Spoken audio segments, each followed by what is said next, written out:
Hi, everybody. This is Bob Goodwin, president of Career Club, and welcome to another episode of Career Club Live. If you are not familiar with Career Club, we would encourage you to go to career.club. We are just rolling out a new program on resilience, radical resilience. It's tied to your true north values. We believe there's a very strong ROI case to be made to help your company become more productive, more effective, retain more employees, and drive higher client satisfaction. So again, please check us out at career.club. Today, I am so happy to be welcoming our guests. We've got Tracy Layney, who is the EVP and Chief HR Officer at Levi Strauss Company. I bet you've heard of them. Tracy is a renowned leader in HR, known for her commitment to mental health, employee well-being, and creating an empathetic workplace culture. In this episode, she's going to share some insights on Levi Strauss mental health initiatives, the evolution of their well-being programs, and how empathy shapes leadership and company culture. Tracy also discussed strategies for navigating uncertainty and ensuring a supportive environment at all organizational levels. We're excited to hear from her. Tracy, with that, welcome. Hi, Bob. So nice to be with you. Thank you so much for having me. It's so nice to see you. Last time I saw you, we were in Chicago and you're going to go on vacation. I hope you had a great time. I did. Yes, it's summertime, so always good to get away. And well, we can talk more about that because I do think taking time away is really important to mental health and staying refreshed and ready to come back. So happy to be back. No, awesome. So as this I want to do, let's just help people get to know you a little bit first. Just a few icebreaker questions, just a couple minutes. So starting off, where were you born and raised? Where'd you grow up? I grew up in Houston, Texas. Where's your accent? It's long gone. I went to college in Philadelphia, and I always say, I stayed a few years after college. So I always say those 7 years in Philadelphia killed whatever remnants of a Texas accent I had. But then in the late 90s, I moved here to the San Francisco Bay Area, which I've managed to somehow stay in for the last 25 plus years. So California is now home, but I am Texas at heart for sure. Now, if you go back to Texas, can you fall into a drawl? A little bit, yeah. Certainly when I'm around my family, it'll come back for sure, very slightly. And my husband and I have been together since we know each other since we were 18, and he actually remembers when I had a little bit of an accent, and I used to say y'all. So there is even like proof in my house that someone has. This is a documented event. That's good. Well, you mentioned Philadelphia. Where'd you go to school? I went to the University of Pennsylvania, so Quaker through and through, go Penn, fighting Quakers, oxymoron, but love it. There you go. Now, you've mentioned your husband, and we talked a little bit before we got started that you've got a son going to college. Do you mind just a little bit about your family? Sure. So I married my college sweetheart, Jason, and we've been married 27 years, together for over 30. And as I mentioned, when we were in our mid-20s, we moved here to the Bay Area. I managed to stay here this whole time, which has been great. So this is very much home. And we have one son who is 19 and is about to start his sophomore year at the University of Miami. So we have a small family, and we have a cat. So the cat might make an appearance. You never know, but we've managed to have this great life that we met, getting college, and we are, now sent our son off to college, which is hard to believe. There you go. Well, you're empty nesting. Is that going so far so good? Yes, it's hard. I don't know, if people, I think people start to talk about it more. But it's a huge life change when you've had these person or people that you've been raising and are in your house, and your family dynamic changes, and you want them to thrive, and he's thriving, which just makes it much easier. But certainly it changes the family dynamic, and it's a big life transition. I think it's one that, maybe we don't talk enough about.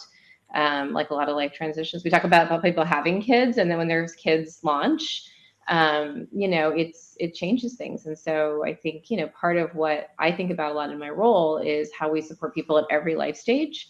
And certainly this last year has been a huge transition for us. Well, and we'll get into this more when we start talking about mental wellness kinds of issues. But, we talk about bringing your whole self to work. That's part of it, right? And, we're going through life changes. And so, whether I want it or not, that's part of what's coming to work with me.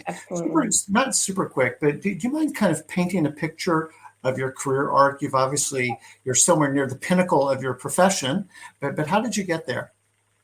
Yeah, I mean, I would definitely say it was not planned, right? When I was in college, I had no idea I would be. I probably didn't even know what a chief HR officer was. Let's be honest. A lot of people don't. So I was really lucky. I grew up in sort of a very working class household and was able to go to this amazing school, the University of Pennsylvania. And but I was an English major. I thought I was going to go to law school. I briefly flirted with maybe becoming an English professor, but certainly thought, okay, maybe law school. And then when I graduated, I worked at a law firm. And no offense to my lawyer friends in the world, I have many of those, but I quickly realized that was not for me. And was really fortunate that someone I'd worked with actually the whole time I was at Penn, I was a professor's research assistant and took all of his courses. He's still there actually at Penn. Wow. Uh, Really referred me to this small consulting firm that specialized in organization and change strategy work. And they were looking for someone to come and do a 2-year analyst position. Mhm. And it was just by, again, a series of luck and events that I fell into this role. And I absolutely loved it. I worked for the Center for Applied Research. They're still around. They are in Philadelphia and now also in Cambridge, Massachusetts, and loved it. And the work was very much focused on organization strategy, and I thought, this is great. This is what I want to do. But it was a 2-year position. You were then supposed to go off and go to grad school or do something different. And that's when Jason and I decided to move to California. My mom had sort of settled out here, so we had a little bit of a landing spot. And we came here, and again, through a series of events, I eventually ended up at PricewaterhouseCoopers, like also in their organization and change strategy practice. I loved it. I Wow. did that for several years. I think consulting is a great way to start a career. Actually, I advise young people on that a lot if they're considering that, because you get to try a lot of different industries, you get to try a lot of different sometimes types of consulting. But I really fell in love with this idea of thinking through how you think about a talent strategy or an organizational strategy and how that supports the business strategy, right? Mhm. So I did that for a couple of years at PwC. I actually was thinking about then starting a family. The one big downside of consulting, at least back then, was that it was a lot of travel, weekly travel. And that was, that's hard when you're thinking about having children. And so I actually took my first internal role, believe it or not, at Levi Strauss. I followed a colleague internally inside the company and got to work on a large scale transformation, technology implementation. I got to go work in Australia, which was really fun. And we still Cool. call her ANZ, Australia New Zealand Business. And it was great. However, this was 2003, early 2004, and Levi's was in, a lot of financial trouble at the time. Business wasn't great. And we had to make the hard decision to cancel the project I was working on. And I got laid off from Ellis & Co., Levi Strauss & Co. But I tell that story a lot internally, even because I really believe if I hadn't been laid off from Levi's, I would not be this chief HR officer now. And sometimes that happens. I think that happens a lot, actually, that when something bad happens, it's certainly unexpected, that it opens up doors that allow you to pivot. And so I found myself laid off, but Gap Inc., the Gap, which is literally down the street from Levi's in San Francisco, was hiring. And I went to Gap, and that was when I really pivoted into HR. So I'd really had this organization strategy Yeah. background, which is amazing learning ground for HR specifically. But that was my pivot. And then I had this fantastic career, 10 years at Gap Inc., where I started as a senior manager. I left as a senior vice president supporting Old Navy. I Wow. got to international businesses. I got to do HR for HR. I got to do all sorts of things in that 10-year span. Had my son, and then, really had an amazing, amazing run. But I also got really burnt out in my last role there. And I made the really hard decision to leave the company just from pure burnout, which we can talk more about because I talk quite openly about that as a significant mental health challenge. And I took a sabbatical. I just said, I have to recover from this burnout. And I took a sabbatical. My son was 9. And I was worried I'd missed a lot of his childhood, especially my last year. And I took a year.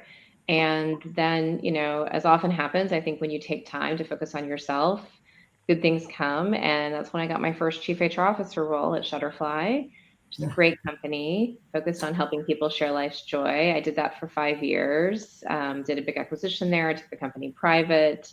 And then Levi's called, and it felt very full circle right after having worked there many years before. And I started in 2020 But I also started in March of 2020. And so you can imagine what was going on in the world then. And Yep. I've been four and Wow. a half Timing's years. everything.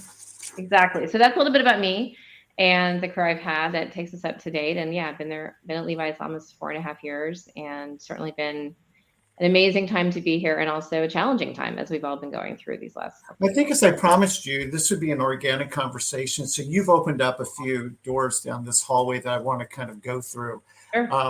One is an unplanned career. Yeah. Well, what's your dream job? I don't know. I don't know. Right. And particularly for young people or parents of young people who might be listening to this, for me, just like you did, it's more a test for negatives. So Mm-hmm. you did the law thing, like, I don't think that's for me. But you haven't been to the buffet table of like what's available. And then your professor did a huge favor for you and introduced you to something else. You're like, well, that's cool. That resonates, right? And you kind of started going down a road that works. How would you counsel people with kind of non-linear or kind of more portfolio careers? I think a lot about this now because I do counsel and coach a lot of young people, and I have a young person right in my house who doesn't. I think as a lot of people in college, they shouldn't know what they want to do yet, and I think we all know now that careers. I think the beauty of we all are going to work much longer because we can, and I think if you're doing great, interesting work, we should, and um, there should be lots of opportunities, right? I don't think it's linear. Plus, we all know that the jobs that are going to exist in 5 years don't even exist now, let alone 15 years and 20 years, right? So I think for me, it has been sort of sensing the negatives for sure. Also sensing the positives, what really feels good. And I think the thing I did and I would coach others to do is say yes a lot, because I did a very broad swath, but even in that sort of 10-year tranche gap, that I probably changed roles or expanded a role or something about every 18 months to 2 years, right? Because that's, especially when you're at that stage of your career, people come and say, well, can you take this on, or can you do this project, or would you go do that? And I think the answer is, say yes as much as you can, because then you learn, okay, this is what jazzes me, this is what doesn't jazz me, this is, I want to focus more here, I want to learn this more. And I think that's actually probably this to having a really fulfilling career, because I do think it's, for most, I don't even know if linear is that common anymore. Maybe it never really was. And Right. so I think that there's so much opportunity to learn and grow and push yourself and challenge yourself, and think about different industries, think about different specialties. I think there's so much opportunity. And I think that for me, it's been mostly what I tell people is say yes and try new things. And one thing I'm for certain, nothing is forever, nothing is permanent. Mhm. And even things that you find aren't for you will certainly enhance your experience and your skill set. So, as you know, we work a lot with people in career transition, and you know, I really would love to get your honest take on this. Is that, as much as we want to say nonlinear, it seems like companies want people who've done this exact job before. They've been in this exact industry doing this exact thing for 20 years, which is sort of the antithesis of what we're talking about. How do you talk to hiring managers, the talent acquisition team? Personally, how do you think about, potential versus pedigree, I guess? Yeah, I think I think as somebody who, I understand and empathize where hiring managers are, right? I do, because what you're thinking about, you've got a job opening. Often there's nobody in the job. You're stressed out because you're probably doing that person's job, or your team is doing that person's job, right? Or maybe you're trying to build new capability. That's also, there's lots of reasons jobs are open. And you need somebody yesterday, right, who can come in and hit the ground running and really knows what they're doing. So I get it. I have a lot of empathy for wanting folks, like, understand why folks want people who've done something, right? What I counsel them on is, yes, you need to have some level of experience, and it depends. If you're hiring an entry level, you're going to have obviously a lot lower expectations. If you're hiring an executive, very different, right? So you've got to look at and say, okay, do I think this person can do the job? Do they have the general, transferable skill set or direct skill set, et cetera, right? To be able to come in and do it.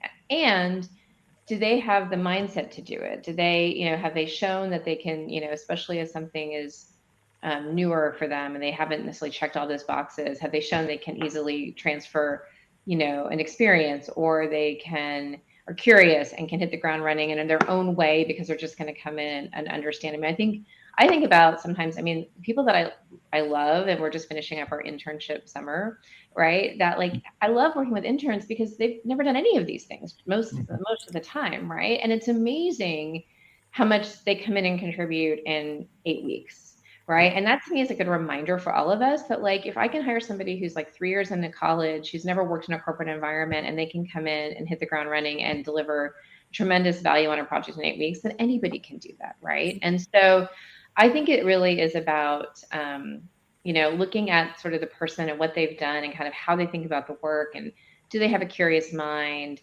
What work have they done that they're proud of? I always ask that question in an interview, like, what are you most proud of? And like, love hearing people's answers to that, because that tells you a lot about them. And of course, do you think they can do the nuts and bolts of the job? Sure. But I think especially because, as we've talked about, work is going to continue to change. Yeah. And so you really also want folks who are going to be adaptable and really interested in continuing to grow their career and potentially take it in different directions. And I think starting with that empathy for understanding what managers are solving for, but also reminding everybody that people, like, we all fall into this trap, that there is no perfect candidate. Perfect humans don't exist. And so, like, how do we get somebody who really you think can have a long runway of growth in the company, as well as meeting the immediate need? Yeah. So, and you're right. Like, they're stressed out. They've got work that needs to be done.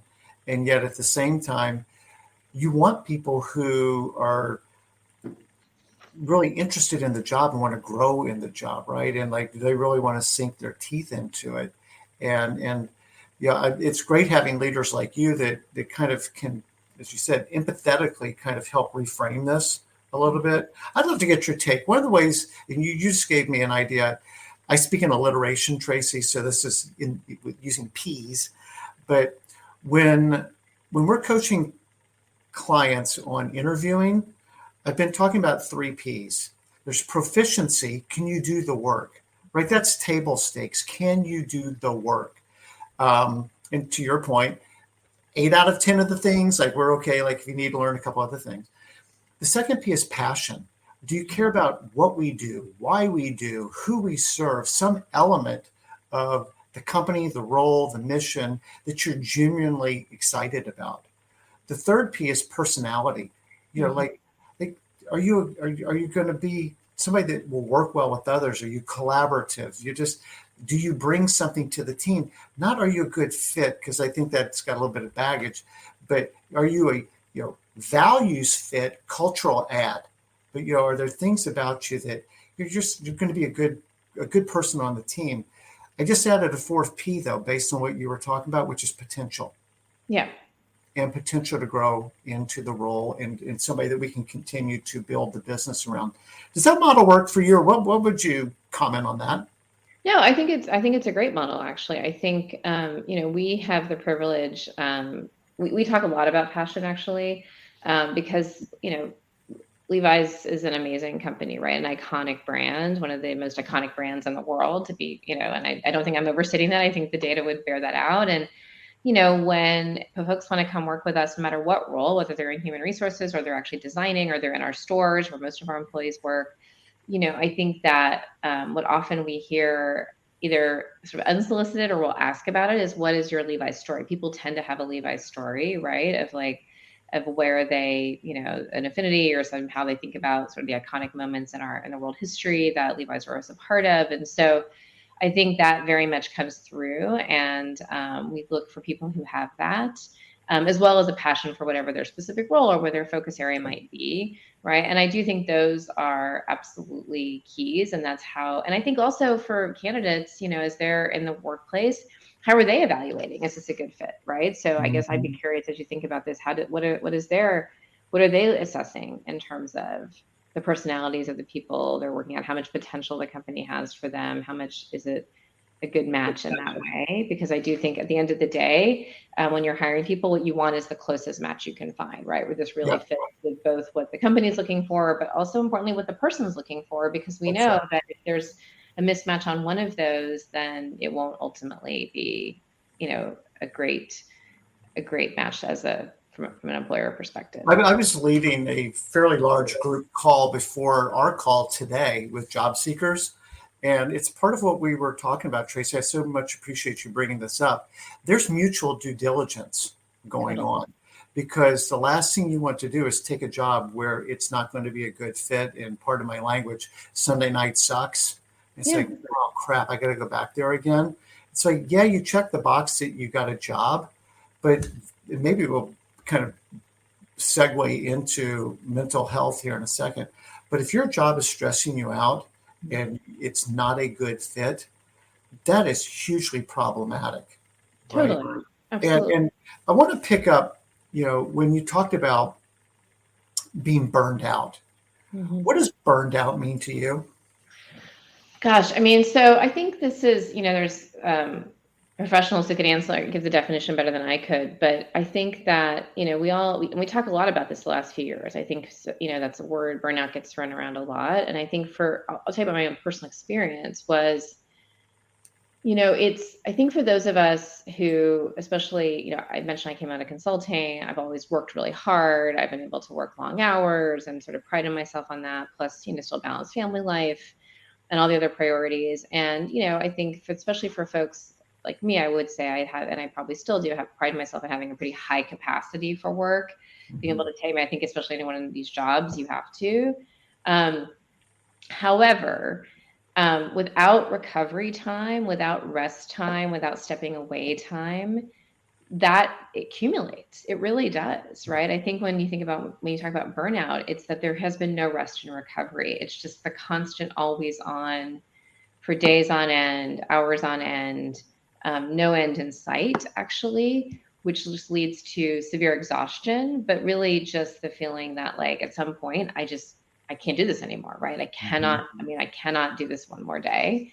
And it's a really scary feeling, especially for folks, again, a lot of us who've worked long hours our whole career and prided ourselves and climbed the corporate ladder or whatever it is, right?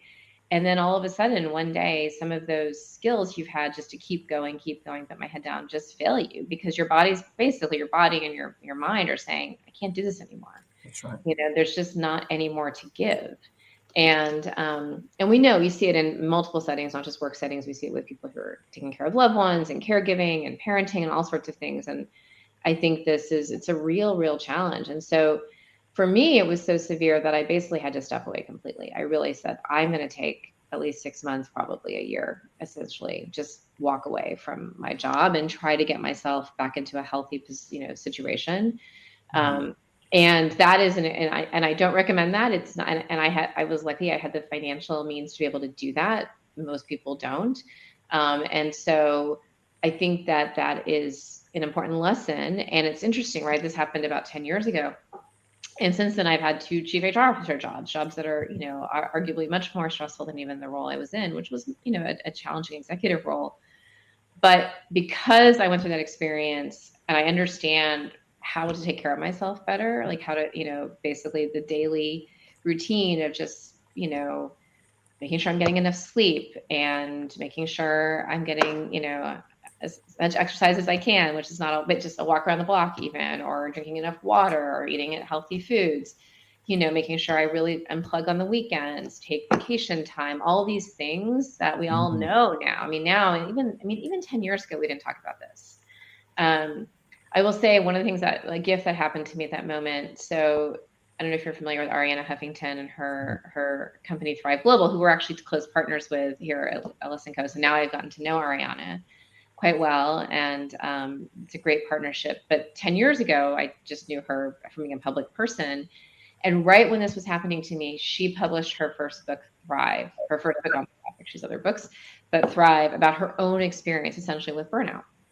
About her own experience. And I felt like it was such a gift because it was a way to show it was somebody showing me this, okay, something's not wrong with you. Yes. This is actually what happens. In a lot of ways, corporate America has been designed this way.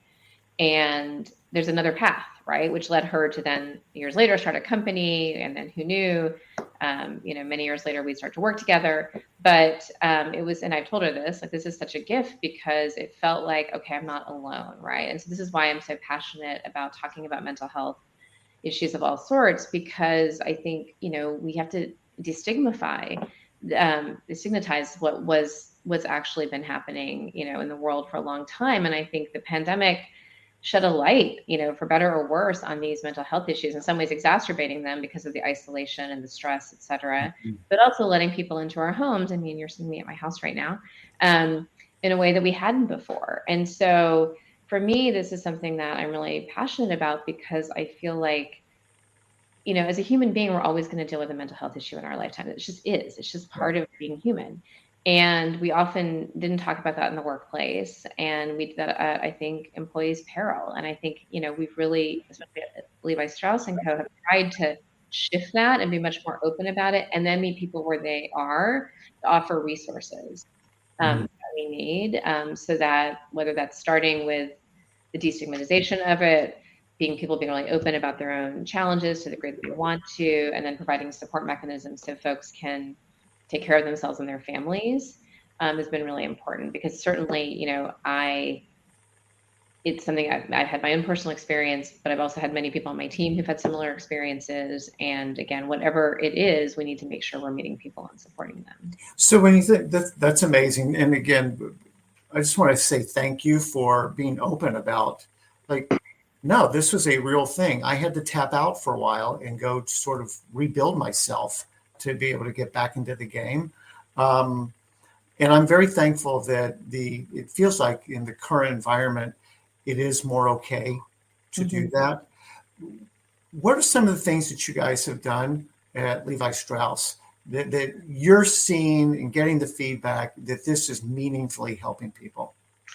So it is something that we look at, really holistically. So one thing I would say is, for those who might be listening who are in HR roles, like, I think it's important to take a holistic look, right? I think for a long time, we had been very focused on sort of the physical outcomes of our employees. We still care deeply about those. Of course, we want people to be healthy, because, a lot of us are the primary healthcare provider for our employees. And so starting with just making sure people are healthy. And that includes the mental health side of the equation as well. And so we really, again, in this holistic approach, we're trying to solve for multiple things. We're trying to solve for, okay, are there services we can offer that help people on a daily basis just take care of themselves, right? So I mentioned our partnership with Thrive Global. Thrive is all about micro steps. What do you do every day to take care of yourself, right? Where do you want to focus? How do you put resets throughout your day? Like, how do you just keep yourself as healthy as you can from a mental health perspective? And that includes everything from the Thrive app that people can use to, we do programming around things so people understand. We did a lot of this during the pandemic in particular, so people understood more about how they're personally wired, how they, the work that Thrive has done with Stanford around biotypes and things like that. And then, how might you therefore deal with stress, and how might you then proactively manage that stress? So that's been one really important partnership. Also, we know that people need more support. So one of the other pieces we looked at is, a lot of us have had employee assistance programs for decades, EAP programs that have been ho-hum and have only done so much to provide people with support when they need more support. So about a year and a half ago, we switched our approach to EAP. We now work with a company called Lyra, which provides a lot of mental health benefits. So people have on-time access to therapy, right? So they have 16 therapy sessions a year for them or their families that they can access virtually with a really diverse set of practitioners. I'm also really proud to say we are a very global company, and a lot of things we've been doing in these areas, we intentionally do globally, even though healthcare programming is very different across the globe, right? Obviously, we have a approach in the US that we have to take from being self-insured as a healthcare provider of services, but very different in Europe, might look very different in Asia, but we still want to give all these services to everybody. And so even people in parts of the world can get whatever access they need with things like Lyra. Then the other thing I would mention is making sure people have the time to take care of themselves. So we provide paid family leave to all of our benefits eligible employees, which is not common in retail to have. I mean, it's very common in some industries like technology. It's less common in retail, but we have paid family leave so that if you need to go take care of yourself or your family member, you can go do that and then come back to work. Something also I'm really proud we rolled out globally. We know we don't have great paid leave in the US. We often think because Europe or Canada and other places have great paid leave that the rest of the world does too. It doesn't. A lot of times in other parts of the world, you only can take leave if you're having a baby or something. And we really want it to be to take care of a loved one or something like that. And again, expanded that globally. And personally, I'm a huge advocate for it. I've been an advocate along with all my colleagues at LS & Co. in the retail industry, telling other companies they should go do this because we actually think it makes good sense for the business. I never want to have somebody have to choose between taking care of their family member and their job. It doesn't make any sense in a world that's like, the last thing I want to do is replace somebody at work. I'd rather have them go take care of their family member and come back. Actually, I wanted to ask you about that. How do you go make the case to your CFO? Oh, it's it's an easy case to be made. So we first of all, it's cost us about 10% of what we anticipated. It is not cost prohibitive, first and foremost. But we didn't know that actually at the beginning. So we did go make the case to expand it even like right before I got here. I mean, it ended up being a blessing. We put the expanded leave in place in the US right before the pandemic, which we didn't know the pandemic was coming, really helpful. And then we did expand it to globally after that, which has been because it's the right thing to do. And in the envelope of all of our benefits costs, it is a tiny fraction of what we're spending. And, I think because we take this holistic approach when we engage with my CFO or my CEO, everyone's looking at, okay, well, how do we actually support people and being healthy and taking care of their families so they can come do their best work? Right. And so honestly, the cost has been negligible relative to what we thought it was going to be.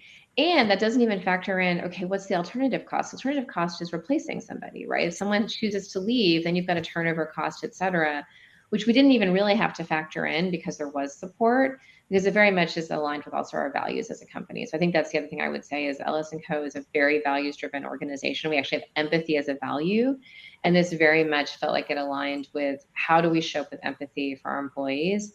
And by the way, again, just it's good business sense because whatever I'm spending on paid leave, I'm not spending on replacing employees and all the productivity losses that we get in that way. And again, it's just not as expensive as I think people think it is. So you brought up the next place I wanted to go, so thank you, which is around empathy.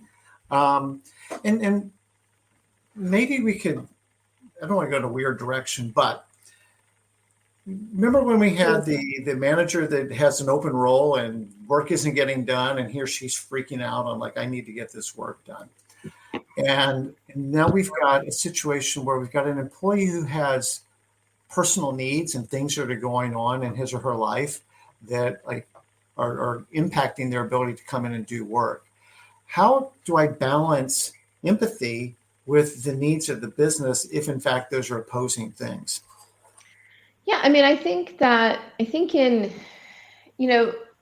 in the world, not even in just business, in the world, we always have to deal with things that are seemingly at odds with each other, right? That's just part of navigating life and things like that. And so what I would say is that I think both things can be true. I think both things can be true that sometimes we all will have challenges in our personal life. It's just a matter of timing, right? Well, there's either going to be a health challenge, a family challenge, something. And sometimes that requires people to take time away. There's the obvious ones. If someone has a child or adopts a child, that's an obvious one. Sometimes you have an older parent. Sometimes you just need to take time for yourself. And that will happen at any point in people's lives and not always predictably, right? We don't always know when that's going to happen, unfortunately. And I think that obviously puts strains on a business. It might put strains because if you lose somebody for a period of time, you've got to work around that. But I think that when it comes to showing up with empathy, it's actually just understanding what's going on for these individuals. I think we do better when we actually know what's going on. We started this conversation by talking about bringing your whole self to work. And I think we're better able to help employees manage what might be going on in their lives, accessing some of the resources I described, if we know what's going on. And so with empathy also, I think what helps empathy is transparency, when we can say, hey, this is, and even using the example of someone sharing their own personal journey, like I've been talking about with some burnout, it makes it safer for folks to say, hey, I might be dealing with this. And in my experience, the more we can train managers to say, well, can you go get access to this resource, making sure that it's easy for folks to access, then it helps them manage their life in a situation where, yes, it might include some time away, but then they're going to come back and be able to be focused and come back to work. Versus what often happens is we don't know. People don't push, don't share. And then they have to leave unexpectedly, and then they don't come back to work because they just decide to quit because they don't feel like they have another choice, which is much, actually, I would say, harder on the business or the folks that remain. So I'm a big believer that empathy in general isn't at odds with, say, performance and how the business is performing, because which is another value of ours actually as a company, because if you're leading with empathy and you're understanding where people are, they're able to come and do their jobs more effectively. And I think that's just been borne out in my experience, and certainly something that how we sort of think about leadership here at Ellis & Co. I don't know your company well enough. Do people tend to be lifers at Ellis & Co., or do you guys draw from outside the company regularly? I think it's both, right? I think it's both. Obviously, we have the majority of our employees work in our stores and our distribution centers, and we have folks that have long tenure there, but also shorter tenure, as is typical in retail for sure. And then in our corporate workforce, it's a mix, right? I think if you look at our leader, I was just looking at some of the data, our leaders, sort of our top 200 plus employees, they have pretty long tenure with the company. But we also have new folks coming in all the time, because especially as we think about the future and future skills, we've really spent time the last few years, as everyone has, thinking about machine learning and AI and all the other things, right? And some of those skills are newer that we've brought to the table. I think it's always good to have personally, my philosophy, always good to have a balance, folks who've really been in a place a long time and understand it. And then also newer folks. We have a new CEO who joined us 18 months ago and took over the CEO mantle in January with a very planful succession process. And it's been great to have her energy and her perspective, Michelle Goss, in the organization. And then even her leadership team is sort of a mixed bag of highly tenured and newer folks. And so I personally am a fan of a little bit of a mix, but certainly people come because they love the company, and they stay because they love it. Well, part of the reason I ask is, if I grew up in a culture where empathy, authenticity, vulnerability, some of the things that we're talking about, was kind of a given, and like I'm bought in, and then maybe I'm the smartest person in Silicon Valley in machine learning or AI or whatever, and I get hired by you guys, and it's like, well, that's kind of not how I'm used to doing it. Like, I'm harder driving, I'm super direct, like whatever I feel has got me to where I am to be successful. Do you guys either vet that out during the interview process, or is that something that you find that needs to be taught a little bit? I think certainly, so we talk a lot about our values as the center of who we are. So our values are, very much critical to who we are, and they do go into our hiring process, right? We do look for folks who align with our values as we go through hiring, or as we develop folks, as we assess in our performance management process. Like, our values are very, very front and center. And so I think somebody who may have a different approach that aligns with our values probably wouldn't be the happiest at Ellis & Co. And that's not unique to us. Every company is like that, right? Every company, that's when we talk about company culture, right? What is the culture made up of? And what do we need to do? And we also talk about the parts of our culture we love and we want to lean into, and then parts that need to also evolve, right? Because every company also has parts of our culture that, we could be stronger at, right? We, for us, as an example, we do lead with empathy a lot, which is great, but that doesn't mean you're not also direct. Like, I really believe that being direct is also being kind, and that's a form of empathy. But maybe we don't always show up that way, right? Because it's hard for managers to have a direct conversation. It's hard to give direct feedback sometimes and things like that. So we know there's areas we need to lean into as well. So I do think it is about assessing and understanding who's going to be successful, right? It's not even about being a fit. It's like, is this person going to be successful? It's back to what we talked about. It's mutual assessment on both ways. And there are folks who probably wouldn't feel as comfortable in our company or others in another company. I mean, again, every company has to understand who they are and what they're looking for. And I think same with the candidates, they need to do the same thing. Awesome. So let's kind of come into the home stretch here a little bit. I want to kind of actually go back to some of the beginning of the conversation around career stuff, because I'm always fascinated by people that have been very successful. And you mentioned early on about being laid off. Mm-hmm. And again, we work a lot with people who've been laid off, and it's devastating to them. Somebody a week or so ago was like, hey, Bob, I'd like to write you a recommendation, but is it okay if I don't put my name on it? Because basically the stigma of being unemployed and or laid off.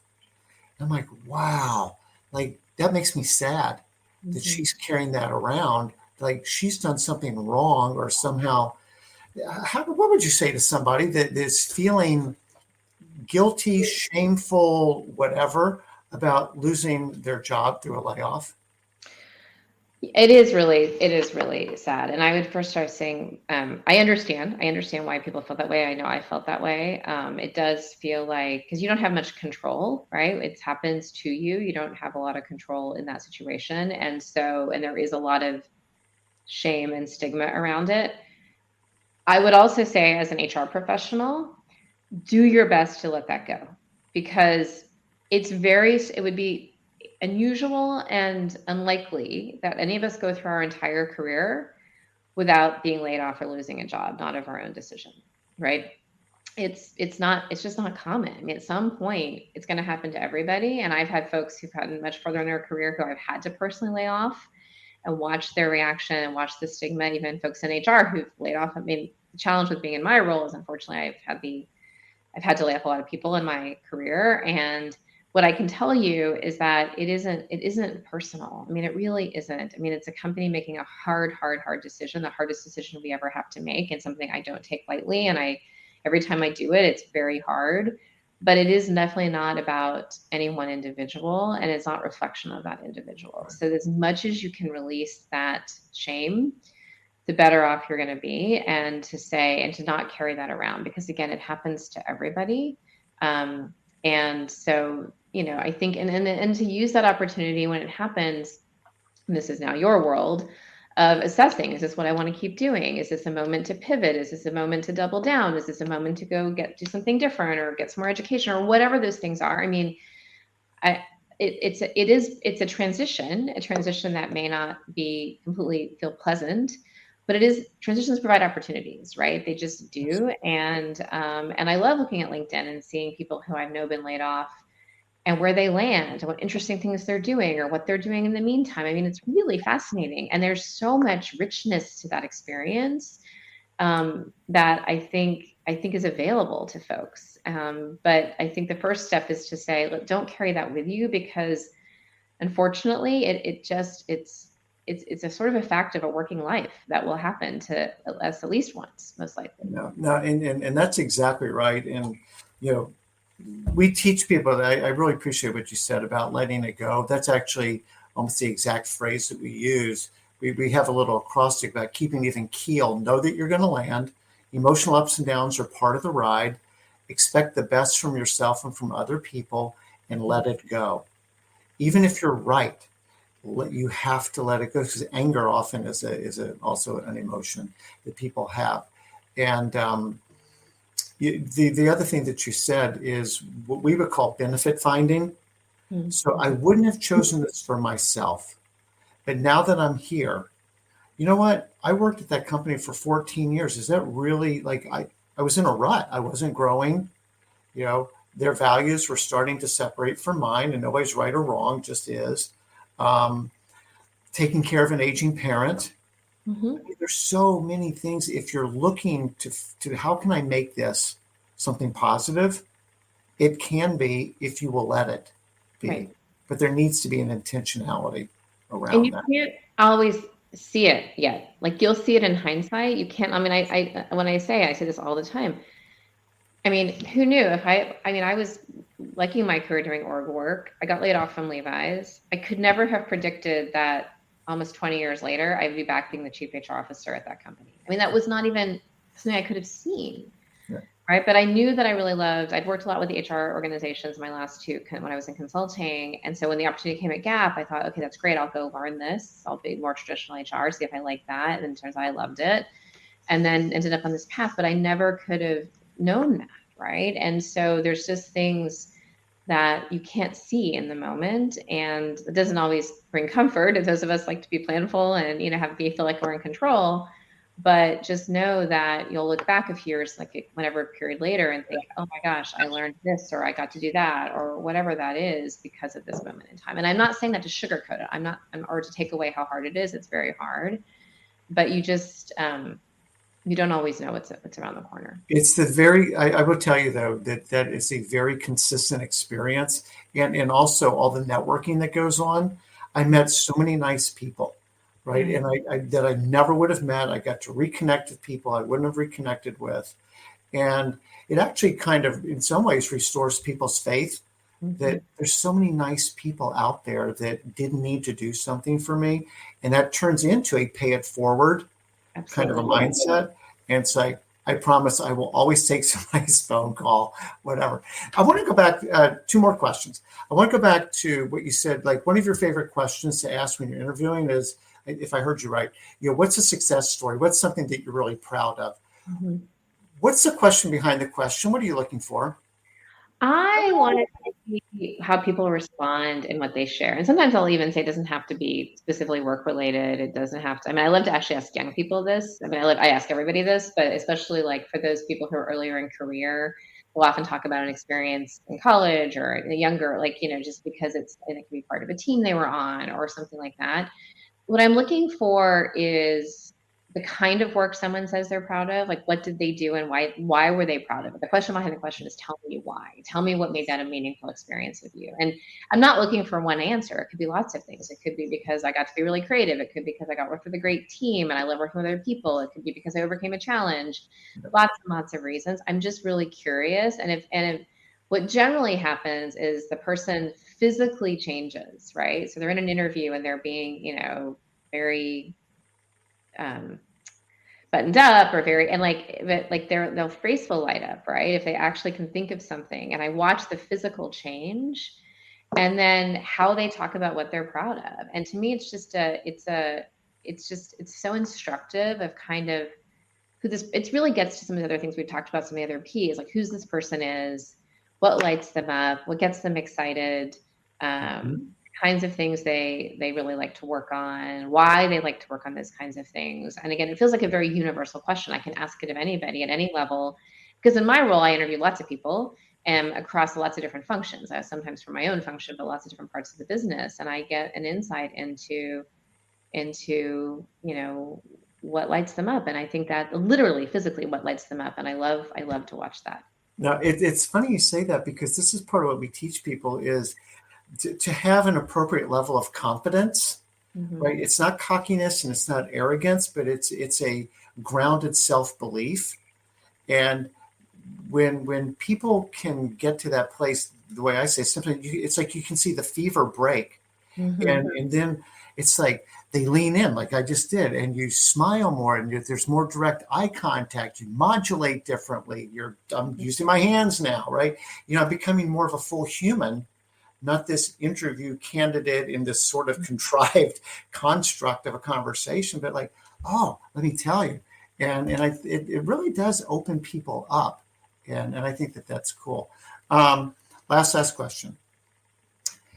With the benefit of hindsight, you mentioned that a minute ago. With the benefit of hindsight, if you were able to give 28-year-old Tracy some really good career advice, or maybe you're giving it to a 19-year-old sophomore at University of Miami, what would you say? I thought about this question actually, just because, a lot of times I've been asked this. I think I would actually tell myself not to worry so much. Which is maybe that's not a fair set of advice, because like I have the benefit of not being 28 years old anymore and having many decades on that period. To me, that's not fair. But I do think there's something to that, right? To say, I think we all, I just had the benefit of actually talking to a 21-year-old. The beauty of getting to this point in my life is not just that my son has gone to college, but all my friends' kids are going to college or graduating from college, right? And we've has this amazing group of friends who we've watched their kids grow up. And it's such a blessing to be able to give a lot of advice to other kids I've known since they were literally kids, right? And so I was talking to this young woman who I've probably known since she was 11, and she's 20, almost 22, and she's going into her senior year at Michigan. she's trying to figure out what she wants to do. And she thought she wanted to go to med school, but now she's not sure. And I think what she walked away feeling more than anything else was that it was going to be okay. So if I was going to tell myself that, it's going to be okay, because it is going to be okay. And you don't know what it's going to be. And that's also okay, right? And I think I actually acted more taking that advice when I was younger. I just thought, okay, this is interesting. Okay, I'll do that, then I'll do that, then I'll do that. But that doesn't mean it didn't have a lot of anxiety underneath it, right? Am I making the right decision? Should I go do this? Should I, like, we have all these shoulds, right, that we think about. And so it didn't prevent me from, trying new things and things like that. But I'll tell you, I think a lot of us have a lot of anxiety about what this is. You probably deal with it with the candidates you work with, the folks you work with. Should I go take this role? Should I? And I think that the advice for all of us is it's going to be okay. And so I would tell my 28-year-old self, just like I told this young woman, don't worry so much, and honestly, even things that don't work out, even mistakes, if you want to call them that, it's just learning. In fact, I was just telling my son this the other day. I was like, just go do lots of things. Like, it doesn't have to be like they're failures or gifts, right? They really are. And ultimately they're probably not even really failures, because they just gave you a gift and allowed you to pivot and do something else. And so I think I would just tell myself not to worry. And even in my own age, I tell myself Amen. You still wonder what's the next, or what's the, and how, like, it's good advice to even remind ourselves, because we do have the benefit of more decades on the planet, and yet we still need that reminder too. So I think that's what I would tell anybody right now, is like, it's going to be okay. And and you may not see what's next, but that just means there's something exciting on the horizon. Yeah, well, I really appreciate that. And I think that does kind of de-stress it. There's not just one right answer. 100%. There could be lots of good answers for you. So go explore, go check out different things. And, I love what you're saying, though, because it's true. And to your point, even today, it's going to be okay. It's going to be okay. And it's going to be great. It's going to be more than okay. It's going to be great. Like, I think that you're using the word thrive with Ariana, and that's such a good word, because it's more than survive. Mm-hmm. It's thrive. Like, you're going to grow, you're going to experience, you're going to be a richer, fuller human being for the experiences that come your way. Embrace them.